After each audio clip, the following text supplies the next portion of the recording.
tinha. Tá mesmo, bonitão? Aí, tá começando mais uma Companhia Certa dos estúdios da Rede TV para todo o Brasil. Bom, e para ficarmos ainda mais juntinhos, eu te faço aquele convite especial de sempre. Me deixa ser a sua companhia certa? Então vamos lá. O nosso convidado de hoje é um dos jornalistas mais conhecidos da mídia brasileira, com uma trajetória que atravessa a televisão, o rádio, o jornalismo internacional, enfim, construiu a carreira na TV Globo, onde foi correspondente em Nova York, pode, hein? Apresentou telejornais como Bom Dia Brasil, Jornal Hoje, Jornal Nacional. Após mais de 2 décadas no ar, ele vive agora um momento de virada e passou a usar as redes sociais para falar diretamente com o público. É claro que eu estou falando do bonitão Rodrigo Bocardi. Bonitão mesmo, tá? Quanta generosidade. Imagina, Rodrigo, obrigado por ter vindo, querido. Obrigado pelo convite. Obrigado. Obrigado. Tamo junto? Claro, sempre. E Você que gosta honra de estar vinho? do seu lado. Muito. Então vamos tomar onde? Já começa bem assim. Que coisa Rodrigo, boa. obrigado, querido. Fica aqui à vontade, nós Obrigado. começar o nosso papo. Vamos nessa. Uma- Um decanter e tudo mais, hein? sim, Coisa sim. fina. Bom, você nasceu em Ipaussu. Assim, Ipauçu. Sabe que essa história de Ipauçu me gerou um problema Por quê? com Chavantes, que é a cidade do lado, interior de São Paulo. Ah, sim. Chavantes pequenininha, Ipauçu do lado também pequenininha. E eu nasci em Ipauçu, mas minha família sempre morou em Chavantes. E aí um dia eu resolvi contar uma história que eu tinha nascido em Ipauçu só porque em Chavantes não tinha hospital. Uau. O pessoal da Santa Casa de Chavantes, persona não grata em Chavantes, não tinha mais hospital. Eu esqueci da Santa Casa. Sei lá por que minha mãe foi me ter em Ipauçu. Meu registro é de Ipauçu, mas amo Chavantes, essa é a minha terra. E a turma da Santa Casa, meu beijo sempre. Você acha que existe alguma coisa que possa, sei lá, você possa definir como muito boa, além dessa barbaridade que você fez aí, mas na sua infância lá, a infância no interior, que eu acho sempre uma coisa muito boa. Muito boa. Você tem memórias dessa época? Mas quantas? Chupar a manga no pé. Ah, bom. Cortar o dedo descascando a cana de açúcar lá que pegava no canavial, a cicatriz aqui embaixo do nariz e no supercílio de cair de carrinho de rolemã, descendo a ladeira, e errava, botava o pé para querer frear, ia de cara no chão, e o pai vinha depois, mas você vai quebrar seus dentes e tal, sentado na sarjeta, chupando cana. Ei, que Você não história vai boa, acreditar. terra roxa. Eu sou carioca. Aham. Eu desci o Corcovado de carrinho de rolemã. Sem cair. Sem cair. E a minha família tinha fazenda e todo final de ano eu ia para a fazenda. Chupar manga no pé. Não tem nada melhor. Cortar o dedo com Cortando. cana. Ah! E aí quando eu pego os meus filhos, que são 3, Sim. e nasceram, 2 nasceram nos Estados Unidos e a menina nasceu aqui, a mais velha nasceu aqui, foi com 2 meses para lá, ou seja, só viveram em cidade grande. Na hora que eu pego aquela manga, a espada, né, que é aquela Sei. menorzinha, eu chego para eles, não, descasca, essa manga não descasca. Você pega essa manga, você espreme ela, assim, Isso! esmaga ela e faz o furinho Foi no e chupa. furinho, Aí eu claro. chupar a manga de verdade. As crianças ficam loucas e depois se lambuzar inteiro. Não tem essa coisa de cortar a manga e fatiar, né? E essa tua paixão pelo jornalismo, quando é que ela começou? Olha, eu nasci, eu vim da história de trabalhar, ajudar meu pai, de office boy em São Paulo e tal. Daí chegou um momento que tinha que escolher uma carreira, do que fazer, de trabalhar. E eu gostava do jornalismo, tinha coisa meio do esporte e tal, mas não muito isso. E aí foi indo, precisava escolher. Eu falei, quer saber, acho que eu quero trabalhar em televisão. Mas não tinha essa coisa do vídeo, da fama, do reconhecimento e tal. Era uma coisa mais de trabalhar em televisão com o desafio de fazer televisão, que na altura era muito mais difícil do que é hoje, né? Eu dizia assim, vou trabalhar em rádio, mas o rádio você pega um telefone, você liga, você está no ar. A TV não, a TV você tem que carregar aquelas antenas para um lado, para o outro, montar o sinal e montar... O desafio da conquista, né? A conquista, ela te traz um sentimento melhor, né? Porque o desafio é grande. Muito maior. E aí fui buscar esse caminho. E aí ali que eu fui começar a entender que era o jornalismo E você foi o meu caminho. Foi na Bandeirantes que aconteceu isso? Comecei na Bandeirantes, Tá. na Rádio Bandeirantes, Tá. em 1994, no primeiro ano da faculdade. Eu fazia rádio escuta na Rádio Bandeirantes, num papel carbonado, assim, de 6, 8 páginas, na máquina de escrever, datilografando ali. Coisa Nossa, boa. que vivemos. Eu comecei na máquina de escrever e agora a gente está aqui na inteligência artificial. Que geração. Tinha curso de datilografia. Datilografia. Olha, nossa. Nós vivemos uma transformação que eu não sei se quem vier a nascer vai acompanhar Com algo toda tão certeza, grandioso. Vamos tomar um vinho? Vamos, que coisa boa. Que Já temos tá de vinho? Nós temos aqui esse aqui é um Cabernet Sauvignon num corte com Merlot. Esse corte aí... Se não gostou, a gente Não, tem outro aí. viu? Imagina. Aí. Saúde. Saúde, querido. Obrigado, viu? Imagina. Coisa boa. Bom, e da Bandeirantes para Globo, como é que foi essa história? Gostoso, hein? Frutadinho, coisa boa. Fui percorrendo degrau a degrau, até que cheguei num patamar num cargo de editor de texto na Band, e de lá eu fui para a Globo como editor de texto também. Editor de texto é quem trabalha junto com o repórter ali para escrever as Adoro matérias e editor tal, de não sei o quê. texto. E aí, dali, fui para a Globo, fiquei no SPTV, coisa de pouco tempo, e logo fui para o Jornal da Globo como editor de texto também. Foi quando a Ana Paula Padrão voltou de Nova York e foi apresentar jornal. Minha amiga querida. Eu tive com ela no Jornal da Globo durante muito tempo. Agora, sei lá, você saiu da TV Globo para trabalhar numa TV pública, presta atenção, em Angola. Em Angola. Como é que foi essa Sabe essa decisão história? e essa experiência? Eu sempre fui muito motivado, essa inquietação de sempre testar Sim. coisas novas, eu não consigo ficar acomodado e tal. E aí surgiu uma proposta, eu estava há pouco tempo, eu tinha ido para reportagem já na Globo, mas coisa de 6 meses, assim. E era uma coisa que não foi desde o início o meu desejo. Aquilo era editor, das pessoas, não, vai pra rua, vai pra reportagem, vai pro vídeo e tal. Eu fui testar aquilo. 6 meses era o começo de uma carreira, mas daí eu já estava meio assim, 6 meses, só veio uma proposta de uns amigos que já estavam morando em Angola, num projeto de uma produtora brasileira que trabalhava para o governo angolano, de troca de conhecimento. E aí já tinha alguns amigos lá e vieram com essa proposta. Rodrigo, vem pra cá que tem essa história aqui que a gente está desbravando esse continente, esse Isso país lá em Luanda e tal. mesmo? Em Luanda mesmo. Fui morar em Luanda. Eu pedi demissão da Globo e fui morar em Luanda junto com esses amigos, trabalhando nesses projetos lá para a TV Pública de Angola. E que foi uma experiência... Como é bom ser jovem. Nossa, uma experiência fantástica. Talvez eu nunca tivesse pisado no continente africano até hoje, mesmo por turismo, se não fosse essa experiência. E no fim eu viajei aquela África subsaariana, aqueles países ali, todos eles, olha, de um enriquecimento, né, espiritual, moral, social, de tudo quanto é jeito, que foi fantástico. Bom, de lá você voltou para a Globo. Aí voltei para a Globo, depois de 1 ano e meio, voltei para a Globo como repórter mesmo. E aí comecei a minha jornada como repórter de fato nesse retorno. Foi em 2004. E você passou por várias editorias, o cara passou por tudo, inclusive foi correspondente em Nova York. Isso deve ter sido um divisor de águas na tua vida, né? Foi. E você eu fiz várias coberturas aqui, que isso, imagina, eu fiz várias coberturas aqui, daí tinha um processo, hoje mudou muito, mas antes você tinha ali meio que como se fosse um processo natural, assim, de crescimento na profissão. E eram outros momentos também, porque a gente não tinha presença tão forte ainda na internet, enfim, outro momento. E aí veio a proposta para morar em Nova York.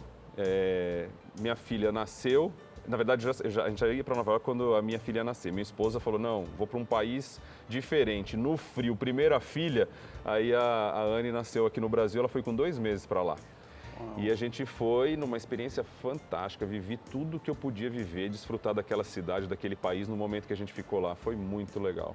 A Big Apple tem o seguinte, ou você ama ou você detesta, não tem meio termo, né? É isso. Lá. Eu tenho uma outra descrição, que eu concordo com você nesse aspecto, mas daí tem um outro ponto que a gente diz assim, você decide se você fica lá ou não, o ano 5º é o ano decisivo. Se você passar do 5º, você fica pro resto da vida. Agora, se você voltar antes do 5º, se você não superar o 5º, é porque você tem que voltar mesmo. E no meu caso aconteceu isso, eu fiquei 4 anos e meio, mas o meu motivo da volta, primeiro que tinha uma questão profissional, de proposta de volta, mas tinha uma questão também de família. Quer dizer, na verdade o terceiro filho, o Gustavo, ele só existe porque a gente já sabia que ia voltar para o Brasil. É muito difícil você cuidar de 3 filhos em Nova York, caríssimo, uma cidade com seus extremos, é muito calor, é muito frio, longe da família, na hora que você olha assim... Eu concordo com você. Na hora que você olha assim, Nova York é uma cidade dura no final das contas. É uma cidade deliciosa, bacana, mas ela é dura. Eu lembro muito que assim, no começo era aquele fascínio, né? Eu chegava lá, ia de metrô trabalhar. Nossa, e o metrô chega em tudo quanto é lugar, é bacana. As pessoas todas intelectualizadas, todas elas lendo um livro. E eu olhava aquilo e falava, nossa, que coisa. Vai passando o primeiro ano, segundo ano, terceiro ano, você está voltando para casa, você já começa a olhar aquele metrô diferente. Aquelas pessoas todas amarrotadas, com uma cara, lendo um livro, mas com uma cara de cansado, assim, sabendo que trabalhou o dia inteiro, que foi dura. Fala, não, Nova York, ela também, você vai se acostumando, todo lugar, né? Você vai vivendo, você vai percebendo o que ela machuca, é isso aí. Bom, é verdade. O que você se lembra assim, de uma coisa bem marcante em termos de matéria que você tenha feito lá no exterior? No exterior, a cobertura do Michael Jackson foi para mim muito marcante. Eu morei 2 meses em Los Angeles, né, por causa dessa cobertura. Tem histórias fantásticas ali, fomos para lá. Eu dividi a cobertura com o Rodrigo Alvarez, foi meu parceiro, correspondente lá na época também. Ele cuidava mais da parte, digamos, artística, celebridade de Michael Jackson, e eu cuidava da parte mais investigativa nessa cobertura. E demos furos internacionais naquela história, o que matou, o que não matou, o que era tal. Porque aquelas coisas da vida, né? Assim, eu fuçando e conversa com uma fonte, conversa com outra, eu vou até o fórum. Na hora que eu chego no fórum, a diretora do fórum de Los Angeles, no meio daquela cobertura, era uma brasileira. Olha. Aí você fala a mesma língua, né? Então isso foi fantástico, foi uma cobertura muito, muito, muito marcante. Essa, e teve uma outra impactante também, que foi aquele avião pousando no Rio Hudson. Eu tinha acabado de chegar em Nova York. Eu tinha acabado de chegar, eu estava na casa de um amigo, perto lá do local, quando a gente vê na televisão, na CNN, um avião. O que é isso? O que está acontecendo aqui? Ninguém entendia o que era aquilo. Eu saí da casa dele, fui correndo lá para o lugar e lá fiquei passando frio na cobertura logo de cara quando eu cheguei. Então são coisas inesquecíveis. Né? Isso eu acompanhei você nessa época, inclusive, porque eu sou aviador. Então eu acompanhei aquilo e você estava em todas as ocasiões nessa matéria que saiu lá no Rio Hudson. Você, como aviador, você vai lembrar do acidente lamentável também com a TAM, ali no aeroporto também. Aquela cobertura foi a primeira equipe. Eu e o Cinegrafia, nós fomos os primeiros a chegar ali naquela cobertura. Era o dia do meu aniversário. Você está brincando? Foi horrível. Foi horrível, porque tinha feito uma comemoração o dia inteiro. À noite acontece aquilo. Ai, que horror. Não, eu cheguei ao local sem saber o que era exatamente. Eu fui surpreendido com o impacto do momento da coisa. Eu estava saindo da TV e aí tinha uma informação de que era um fogo em Congonhas, mas ninguém sabia o que era. Eu falei, quer saber, eu vou lá. Aí peguei um cinegrafista parceiro, estava junto, fomos embora. Aí quando a gente chegou ali na entrada da Avenida Washington Luiz, saindo da Roberto Marinho, aqui em região perto do aeroporto, para quem não é de São Paulo, e ali o trânsito já travou inteiro. E o que eu faço? E estava relativamente longe, estamos falando coisa de uns 800 metros ainda para chegar logo. O que eu fiz? Parei motoqueiros que estavam indo e falei, me dá uma carona até onde você puder me levar. Não, eu vou tomar multa, eu vou não sei o que. Ela falou, não, eu vou na sua garupa, toma o meu cartão, se tiver multa você me liga, eu sou responsável por isso, eu precisava chegar.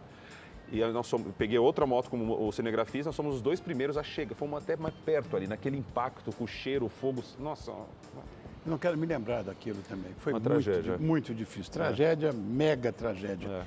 Uma outra coisa, você assumiu o Bom Dia São Paulo, foi quando você ficou muito queridinho da gente, eu vou dizer. Você lembra disso? Você queridinho, bonitinha, o Ranzinza mais... Não, mas olha, de repente você estava naquela exposição, né? Que é uma exposição. Claro. Como é que você administrou isso? Assim, eu nunca tive, e com toda tranquilidade, eu nunca tive essa ambição de ter essa popularidade, digamos assim. Eu nunca quis buscar isso. As coisas foram acontecendo ali na minha vida. Dá uma olhada ali. Pô, aí, ó, que novinho, hein? Magrinho, olha só que beleza, olha lá. Olha, no meio da escuridão, acordando de madrugada. Olha aí, ó, olha lá. Que magrinho, gente, como é que pode esse mesmo corpo aí? Imagina. Você não tá gordo, o que é isso, Rodrigo? Não, mas ali tava, poxa, nessa imagem aí tava, olha lá. E duro, né? Tentando... 2013, isso quando eu comecei no Bom Dia Acordar de Madrugada, olha só, tentando entender o que era esse mundo do estúdio de televisão. Tinha feito tudo que pudesse imaginar fora na rua e eu achava que essa experiência ia ser super fácil. Estou num ambiente fechado, tenho o teleprompter, tenho o ponto eletrônico, nossa, vai ser a coisa mais fácil do mundo. Não. O quê? Até aprender a andar nessa bicicleta, eu vou te dizer, viu? E quanta rejeição no começo. Sim. Que as pessoas, elas rejeitam, elas não estão acostumadas e tal. E eu lembro disso no começo, até que eu botei na minha cabeça. Falei, olha, isso aqui 50% responsabilidade minha, 50% é responsabilidade de quem está me assistindo. A gente vai construir um negócio juntos. E no fim, acabamos construindo, né? É porque você chegou com um estilo mais despojado, né? Uma coisa menos formal, de bancada. Mas, olha, de qualquer maneira, eu acho que o telejornal eu acho que para você deve ter sido muito importante, porque esse cara, de repente, teve as portas abertas para a rede nacional. Eu acho isso maravilhoso. Eu não sei como é que você se sentia. Você se sentia preparado para isso? Era o que você queria? Eu acho que sim. Daí foi natural, né, do crescimento da carreira e assim de começar num jornal local e depois ir conquistando espaço em jornais do Brasil inteiro. Isso foi, e assim, eu digo que com a maior naturalidade e tranquilidade, o que aconteceu foi que assim, eu vivi toda essa experiência. E aquela coisa da presença de um jornal nacional, de um jornal para o Brasil inteiro e tal. Só que ao mesmo tempo, no meu cantinho ali, eu vinha fazendo um trabalho que eu acreditava muito, do ponto de vista, eu falo até que da minha inquietação e até do ponto de vista empreendedor. Pensando um pouco na audiência, no modelo de negócio televisão, na mudança do comportamento das pessoas ao assistir. Então, cara, eu estava preocupado com o meu futuro, com o que fazer logo adiante. E comecei a testar formatos diferentes, com ousadia, com risco. Paguei muito caro por isso, paguei. Mas, ao mesmo tempo, eu fui evoluindo nesse aspecto do improviso, da opinião, de ficar muito tempo exposto no ar e tal. E o que aconteceu com isso? Foi aí que eu comecei a sentir prazer e deixei de ter prazer em fazer o modelo mais tradicional. E aí não vou julgar se isso é para mim, se é correto, se não é, tal, mas como referência só o modelo mais tradicional, aquele da bancada, aquele, sabe, mais formal. Isso já não me motivava mais. Isso aí passou um determinado momento que começou a ser algo que não me dava prazer do ponto de vista profissional. E foi aí que eu falei, cara, eu preciso buscar outras coisas, eu preciso buscar outras oportunidades. E talvez me identificando muito com o entretenimento, essa coisa do bate-papo, da conversa, tendo notícia, de fato é verdade, mas sabe, tendo risada, tendo descontração, tendo choro, tendo emoção. E o que aconteceu com você foi um grande susto quando você saiu da Globo. E até agora ninguém entendeu por quê.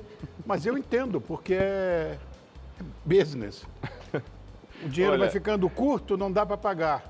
Essa história, eu já falei ali atrás sobre isso, tal, sobre essa minha saída, já declarei aqui, falei para todo mundo que já era uma coisa que eu já não queria. Enfim, eu só estou olhando o que tem de bom aí, né, pela frente, assim, pelo meu histórico. O Boca TV é uma história que surge de uma brincadeira, não é de uma brincadeira.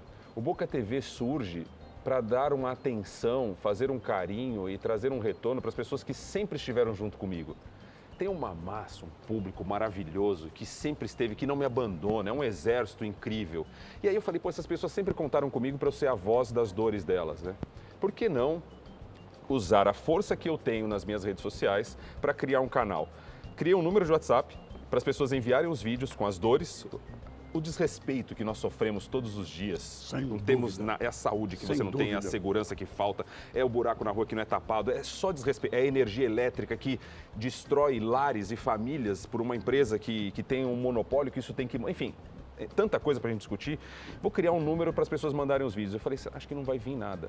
O quê? Eu recebo hoje de 400 a 500 vídeos por dia. Tem um pessoal, uma equipe que eu montei que faz uma seleção desse vídeo. Social. Não, é inacreditável a força. Aí você faz a triagem, a gente ouve o poder público ou a empresa do outro lado que está devendo uma prestação de serviço, nós publicamos e vem o conserto. O índice de resolução de tudo que publicamos é algo em torno de 90%, o problema é resolvido. O quê? A pessoa grava o vídeo, ela me entrega o vídeo, eu dou voz para ela e o problema dela é resolvido. E você alerta o poder público ou outra questão, assim, olha o trabalho e o resultado disso de forma tão efetiva. Nossa, emocionalmente para você deve ser uma coisa maravilhosa. É um negócio, né? Claro. Eu retorno.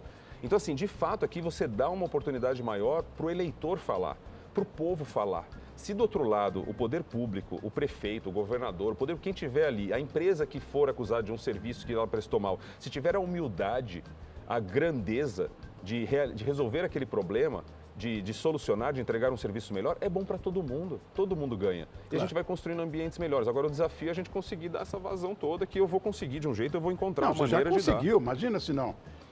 Agora, você está dando espaço, né, impressionante para as pessoas falarem. Isso não existe, gente, aqui no Brasil. E eu já tinha esse desejo de cuidar da minha própria vida. E assim, o que me deixa satisfeito nessa nova etapa de cuidar da minha própria vida é cuidar da minha própria vida, mas junto com aqueles que sempre estiveram comigo. Eu encontro nesse canal essa união. Uma coisa é eu cuidar da minha própria vida, óbvio que tem uma parte que eu fui lá, montei uma agência de comunicação, atuando numa área, que tenho feito isso, logo que eu saí, eu tenho atuado numa área da comunicação que eu acredito que é importante, como um advisor, como um assessor, mostrando para grandes empresas, grandes empresários, que a comunicação tem que ter um lugar no conselho das empresas, tem que ter uma cadeira no board das empresas, para como consultor, como estrategista, Existem para algumas trabalhar, empresas que já têm. para trabalhar a comunicação, e tem que ter cada vez mais, porque a comunicação tem uma força gigante, ela é pulverizada, ela é enorme, Claro. ela transformou muito. Então, assim, esse trabalho eu venho fazendo, só que isso é eu cuidar da minha vida, a grosso modo. Agora, quando eu crio o Boca TV, eu cuido da minha vida, mas junto com as pessoas. Então, assim, é um negócio que é meu, junto com as pessoas. Claro. É isso que me dá uma gratidão e dá uma vontade de fazer mais. Porque é meu, é nosso, com liberdade. É isso que é fantástico.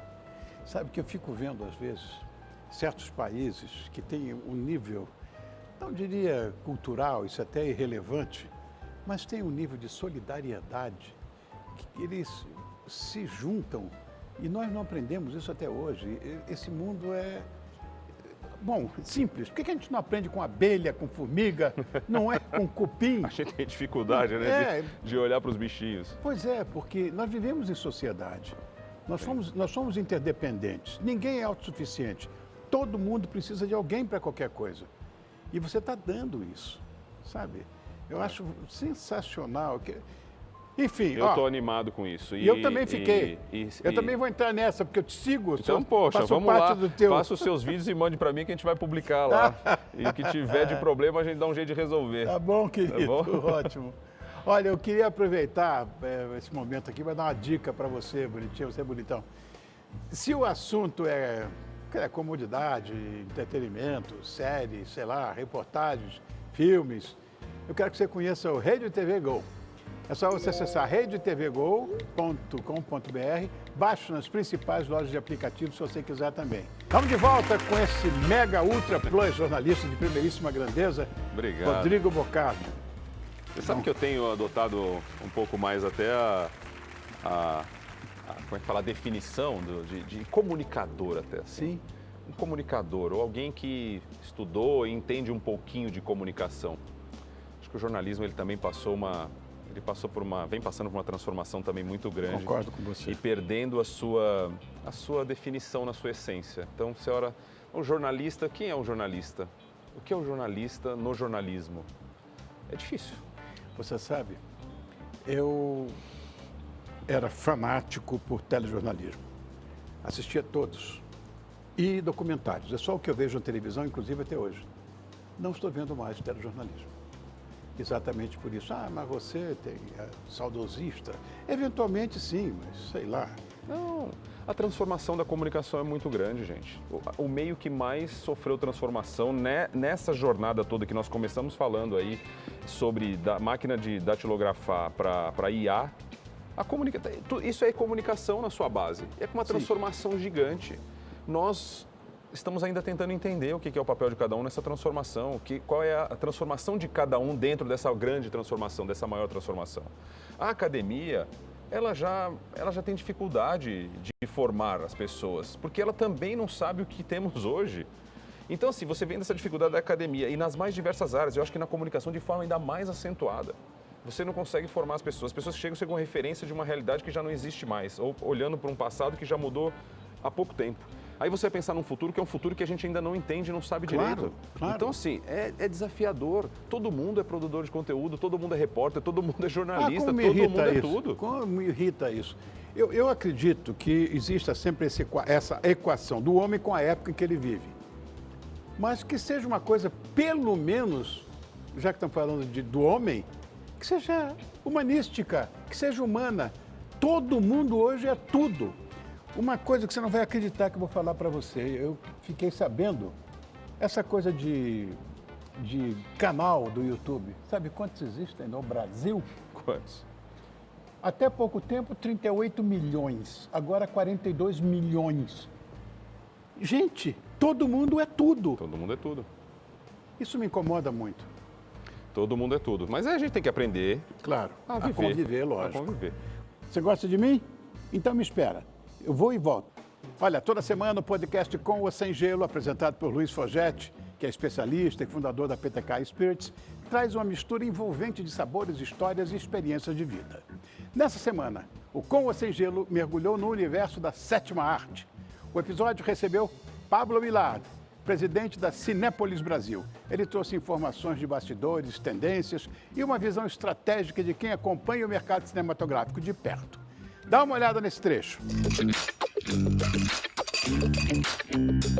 Vontade de filme, vontade de cinema. E para falar disso, Pablo do Cinépolis.